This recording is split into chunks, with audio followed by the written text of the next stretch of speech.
Hello, my name is Jonathan Freebert, and welcome to our Voices for Innovation webinar about computer science in K through 12 classrooms.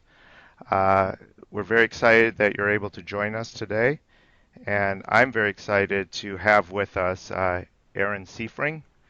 She's the chair of the Computer Science Education Coalition, which is working to advocate for federal funding for computer science education.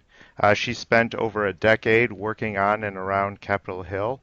She's the former legislative director for a member of the U.S. House of Representatives from Virginia.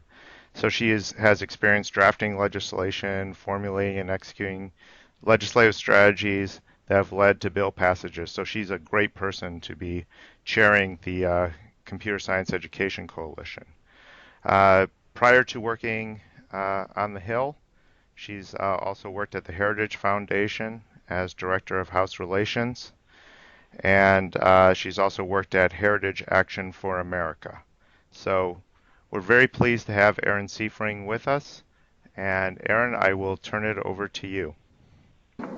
Thank you, Jonathan, and thank you to everybody who's joining the call today. This is a very timely issue and a very exciting issue to be working on, and I'm glad that you all are taking the time to hear a little bit about the work that we're doing with the Computer Science Education Coalition.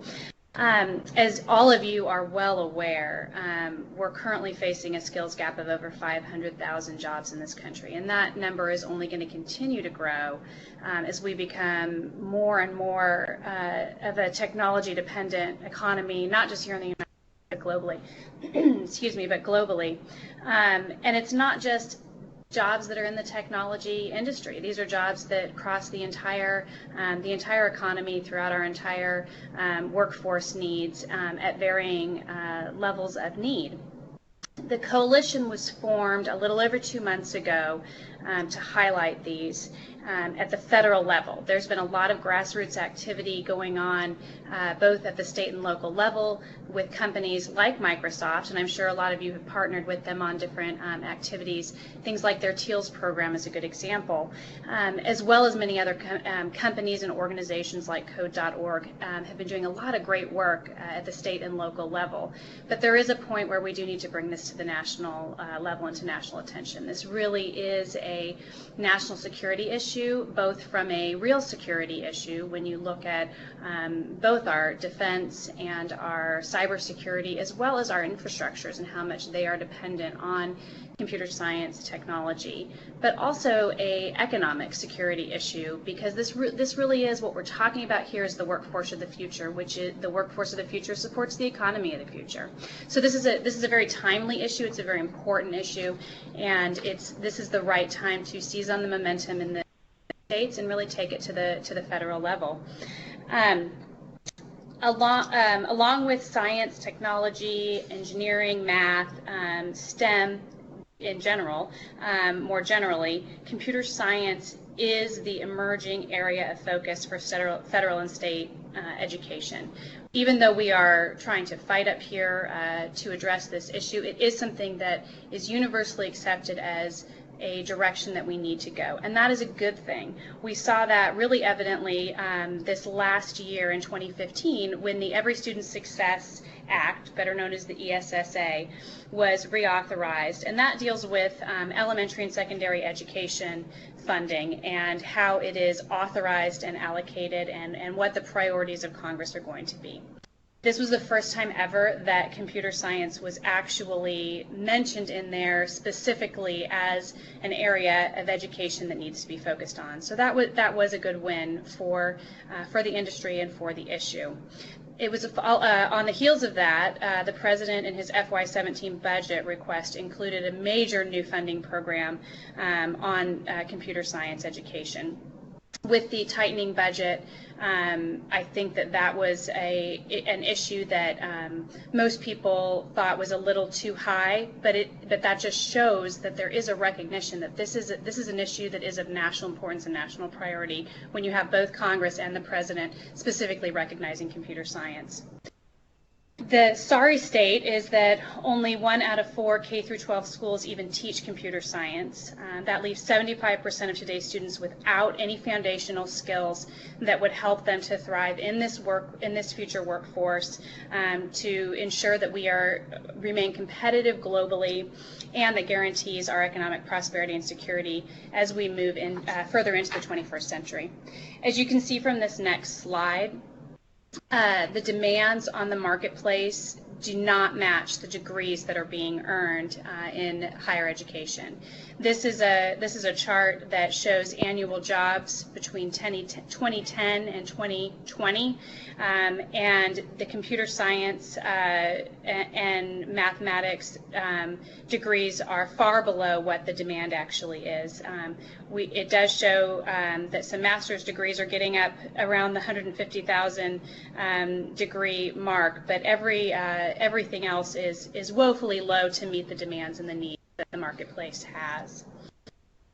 The next slide, number 4, really breaks it down into another form of understanding where we are just even at the bachelor level, and where that deficit really exists.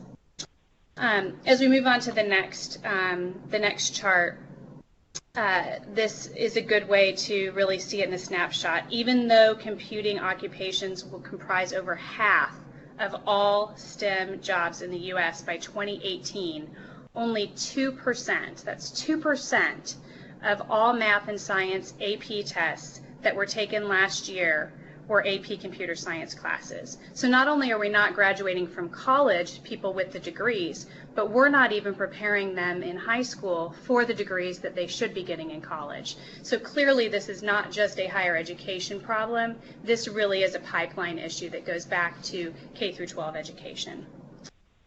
To further explore the deficit in producing a well-educated and diverse workforce that's prepared for this marketplace in the 21st century, we can look at the drastic difference in females that only represent 22% of the AP computer science A exam takers, 17% of computer science bachelor's degrees, and 23% of people employed in computing occupations. People of color represent 13% of AP computer science A exam takers, 17% of computer science bachelor's degrees, and 14% of people employed in computing occupations. The really scary part about this is that studies show that students who take AP computer science classes are 6 times more likely to major in these computer science jobs than those who do not. And this number is even higher when you look at women and minorities. One statistic shows that in Mississippi, there were actually 0 people of color that were taking the AP exam in the entire state of Mississippi. So this clearly is a problem, not just of having a workforce that's educated in general, but it also shows that a great imbalance in when we're looking at the minority populations. The need is great, as I've just laid out, but to help raise the level of awareness, the Computer Science Education Coalition was formed, and it is a very broad base of businesses and NGOs who want to really bring this attention from where they are working within the states up to the federal level, and really highlight all the different areas where computer science education in K through 12 is so vital and is so important for our country, and really is a national priority. You can see here just a handful of the companies that are part of this coalition, but it also represents a wide representation within the education community, and it's a growing coalition that is growing into the aerospace field and is growing into the pharmaceutical field. We are continuing to reach out to more and more industries so that they can help highlight that this is, again, a broad economy-wide problem that we need to address. So what are we doing? What does this coalition do other than exist? We are taking our message to Congress, really from an inside game as well as an outside game. We have a great team that is using all of our resources in order to really try to highlight how we can make an initial impact on computer science in the classroom. As I mentioned prior, a lot of the states and companies have been doing a lot of work.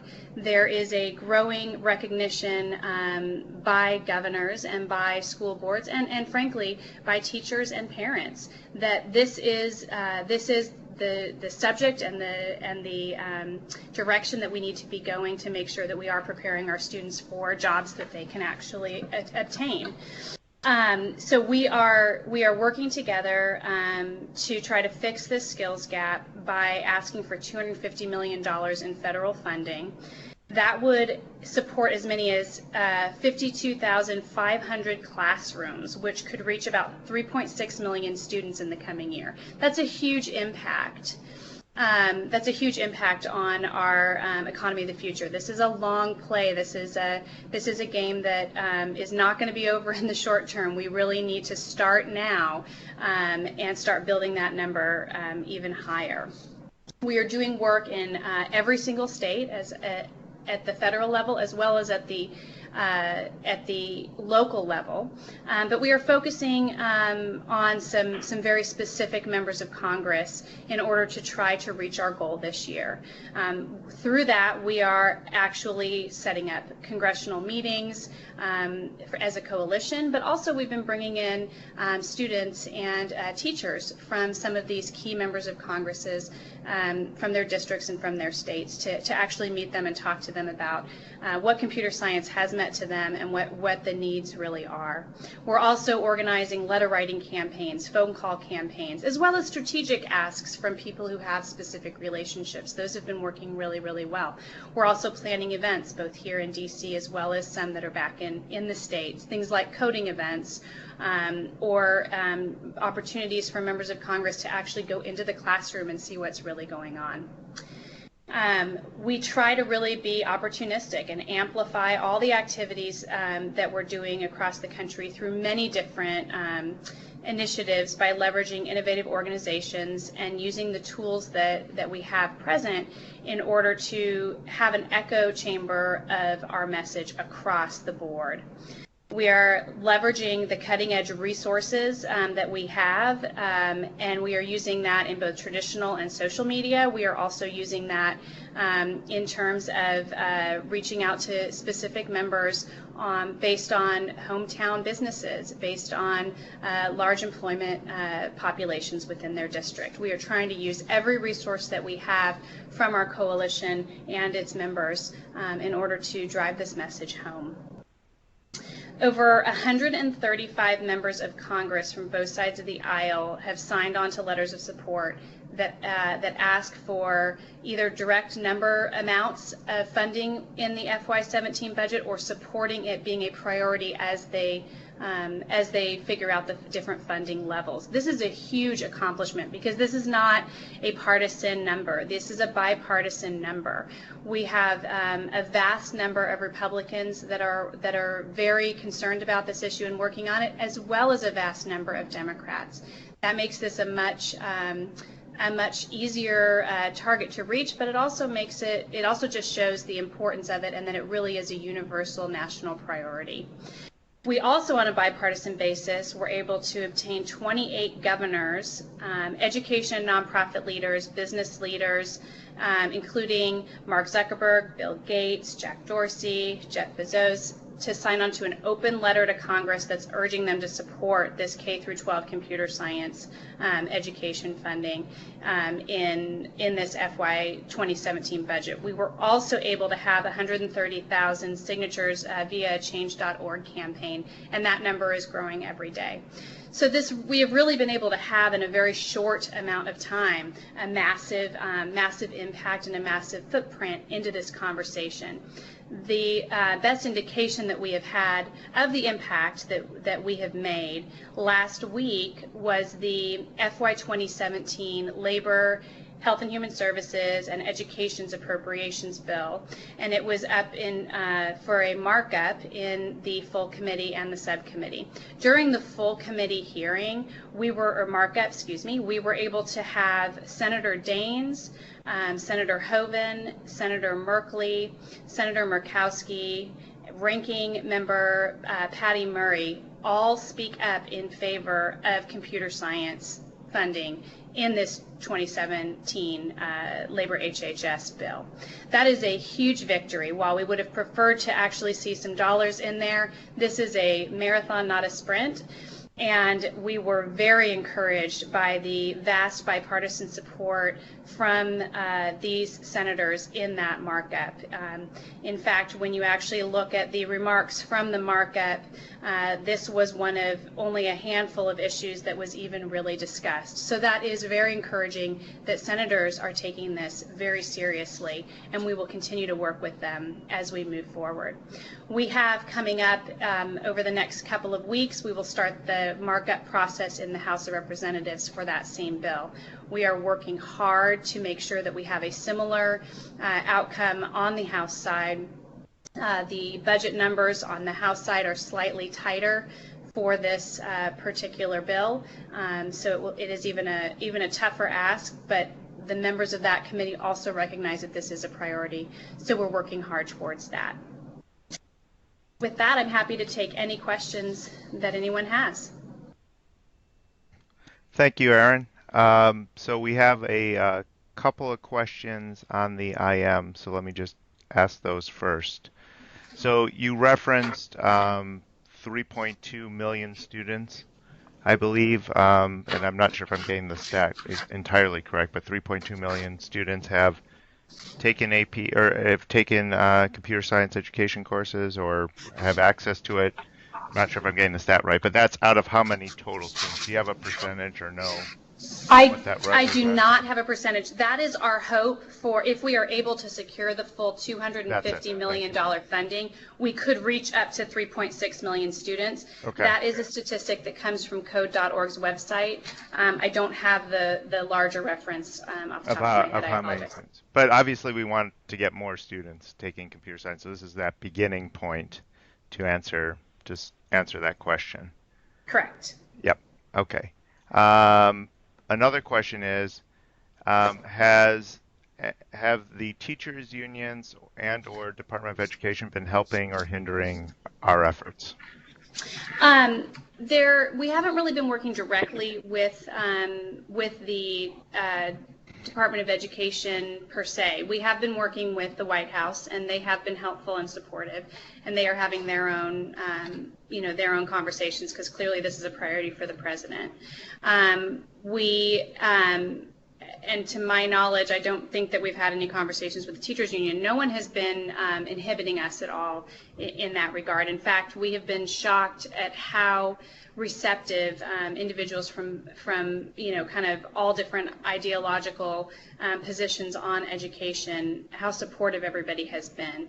There is a concern that I should highlight from when the Every Student Success Act was passed this last year. One of the major priorities for Republicans was trying to block grant a lot of this money to give states a lot more flexibility.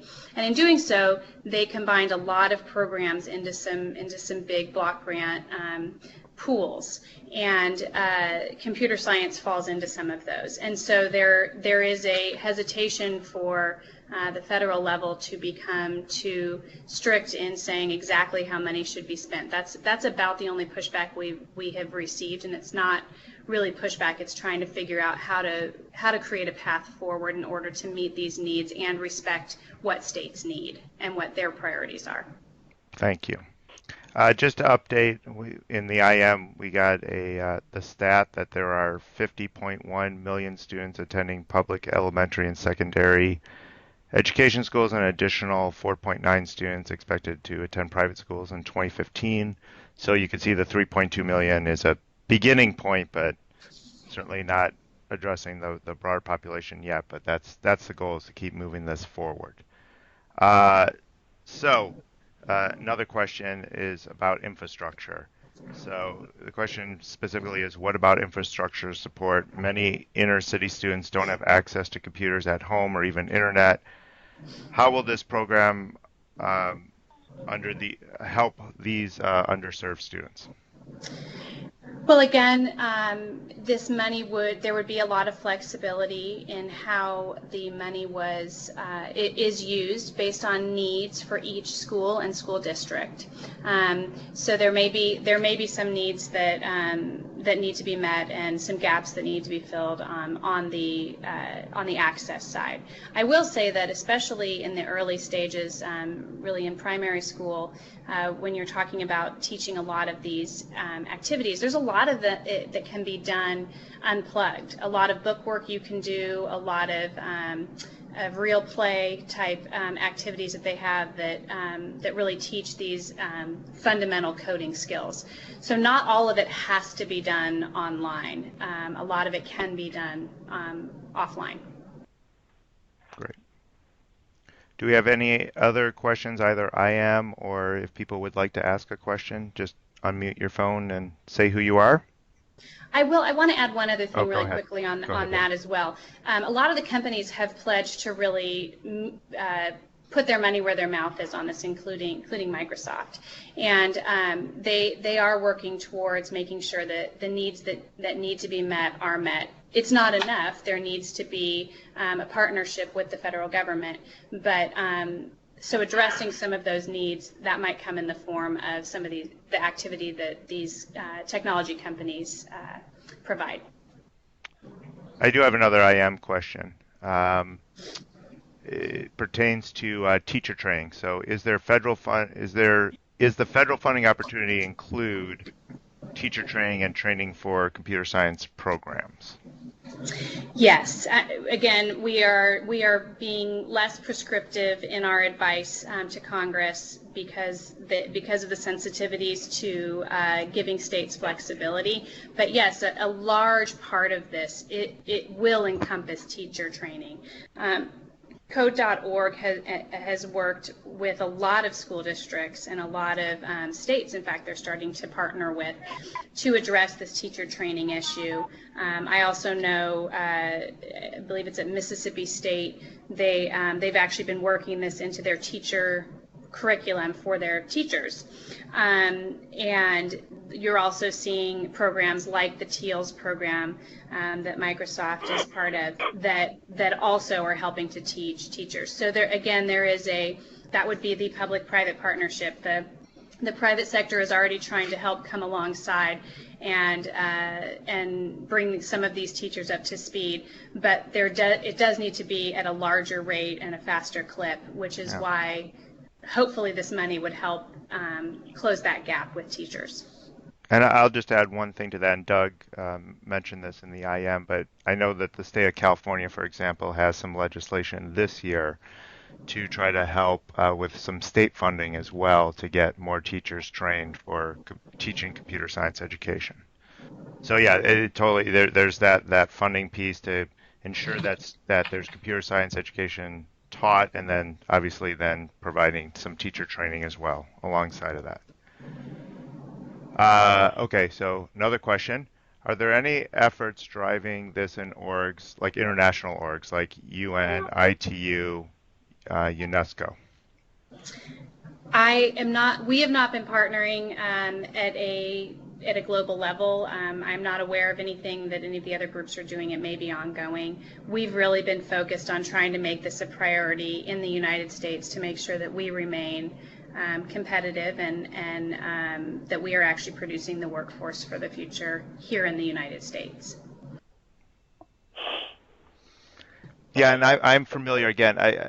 From a Microsoft perspective, I'm familiar. For example, in UK, I know that they're doing some focus on computer science education. I even think in some countries they're starting to move forward in a similar fashion to either require computer science education be part of the curriculum or encourage more schools to teach computer science. So this is, I mean, the U.S. is facing this issue, but this is also a global issue as well, as Erin was noting, as the economy shifts.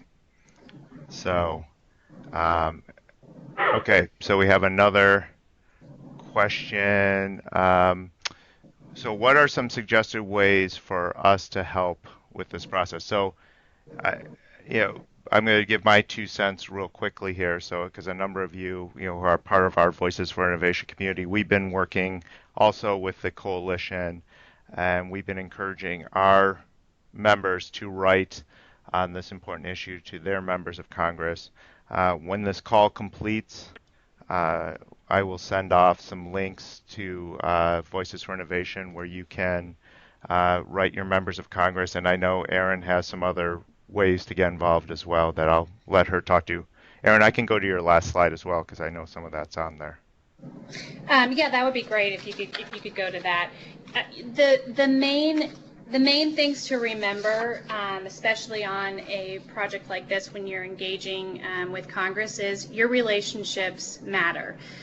These members of Congress, they work for all of you. They sometimes forget that, but they do work for all of you. And you are their constituency.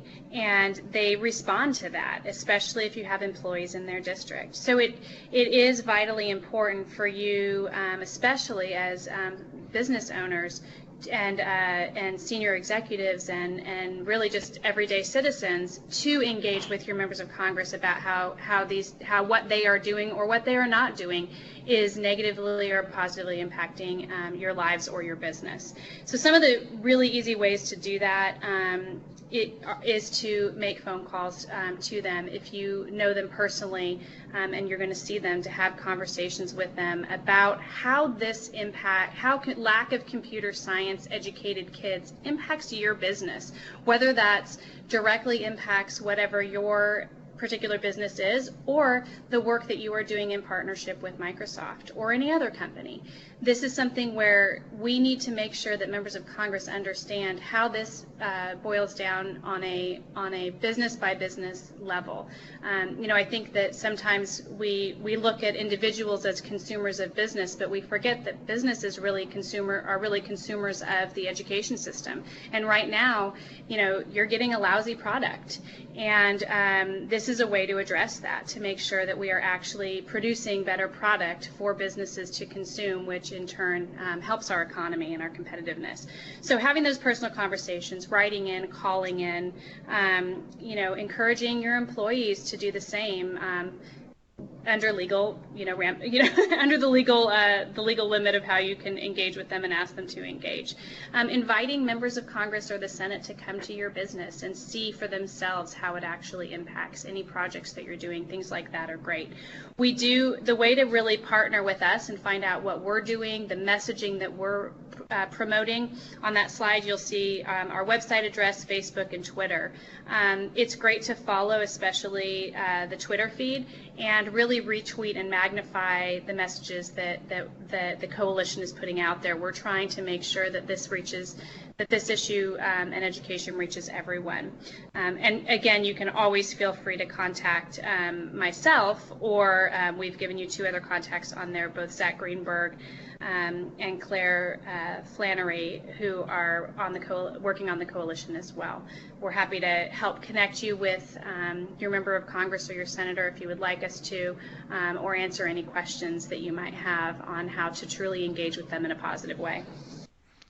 Thanks, Erin. And we also, as Erin mentioned, calls to Congress, writing to your members of Congress. We have tools to help you do that as well on VFI or through the coalition. I think, again, it's important that members of Congress hear from their constituents, whether you're businesses, whether you're citizens, because as Erin notes, and she's worked on the Hill many years, members of Congress work for you, and they listen when you're generating enough interest in a particular topic. So Erin, I wanted to ask you another question that popped up while you were talking. And it's from a person who's asking is also part of the coalition. His company's part of the coalition currently, but he said he's been talking to others about the need, but the folks he's talked to have been a bit cynical about how the money is going to be spent. How do I let them know that this is not going down a hole again, or that the money is going to be spent properly? That's a really good question. That's part of the reason why we as a coalition are not just working at the federal level to try to secure the money, but we're actually really engaging at the state level with governors and with state legislatures and with member companies that are present in those locations. A lot of that is going to have to be making sure at the state and local level that the priorities are set. The way that the ESSA, the Education Bill for authorization, was set up, it does leave a lot of discretion to states, which is good, especially in this case, because there are some states that are very advanced and have been working a lot on this and just need a little bit of money to get them over the final hurdle. And there are some states that have done nothing and are really starting from scratch. So it is good to have that flexibility, but we need to continue to be diligent at that level, and all of you in the states that you have a presence in, really engaging at that state level with the school board, and down even to the actual school districts is really vital. But I think that the easiest answer is to say that if we continue to highlight this issue and bring it to national prominence and national attention, there will be a spotlight on it, and we will be able to be watchdogs of how this money is being spent and making sure that it actually is getting to the teacher training or to the students in a way that actually addresses the problem and doesn't go into this black hole. Thank you. That was my short answer. Your longer answer was essentially my shorter answer as well. Is that, I would just add on to that. We need to continue to engage and make people, especially at the local level, aware should this money get included and block grants get done at the federal level. Then we have to make sure that the local level is aware that that money is available to them, so that they can go after that money and put it to good use at the local level. So it's once the legislation passes, assuming that we get some funding, or even if we don't, we continue to work for funding, but we continue to also just make people aware of the problem and the opportunities. So any other questions if people want to ask, or I am? All right. Then I will then wrap up the call by saying, first of all, thank you to everyone who took time out of their day to join us. We really appreciate it. Erin, thank you as well for presenting really great, compelling information. Like I said, there's ways to get involved both through the coalition and through Voices for Innovation. I will send a follow-up email either later today or tomorrow with the recording and some links. Erin, one last question. People are asking if we can make the slides available to them. Yes, absolutely. All right. I will also then include a PDF file with the slides on as well. So thank you very much. Thanks to everyone who joined, and looking forward to working with everyone on making computer science more of a reality here in the U.S. and making sure more students get access to it. Thank you. Have a great day.